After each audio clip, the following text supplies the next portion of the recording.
नमस्कार, मी सहयोगिता आणि आपण पाहत आहात विदर्भ सत्यजित लाईव्ह न्यूज। पाहूया आजची विशेष बातमी। आपण पाहत आहात विदर्भ सत्यजित लाईव्ह न्यूज। आमचे मुख्य संपादक उद्धव फंगाड यांनी दिलेल्या माहितीनुसार मेहकर विधानसभा मतदारसंघाचे माजी आमदार संजय रायमुलकर साहेब यांनी 24 डिसेंबर रोजी लोणार तालुक्यातील जाफराबाद येथे भेट दिली।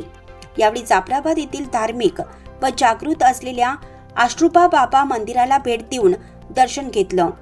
यावेळी त्या ठिकाणी सुरू असलेल्या कळस पूजन धार्मिक कार्यक्रमात सुद्धा भेट देऊन दर्शन घेतलं। यावेळी गावकऱ्यांशी विविध विषयांवर संवाद साधला।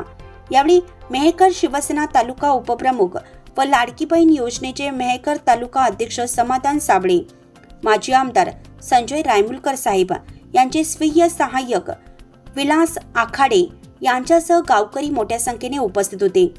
यावेळी विधानसभा निवडणुकीत हरल्यावर सुद्धा रायमुलकर साहेब हे जनतेच्या संपर्कात कायमच आहेत। जनतेच्या अडीअडचणी, सुखदुःख, समस्या, गावातील विकास कामे प्रत्येक गावामध्ये जाऊन जाणून घेत आहेत। निवडणुका येतील जातील, मात्र गावकऱ्यांच्या नेहमीच समस्येसाठी, सुखदुःखासाठी धडपड करणारे माजी आमदार संजय रायमुलकर साहेब हे प्रत्येक गावात जाऊन गावकऱ्यांशी संवाद साधत आहेत। यावेळी गावकरी मोठ्या संख्येने उपस्थित होते।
बातमी आवडल्यास लाईक करा, शेअर करा आणि सबस्क्राईब मात्र नक्की करा।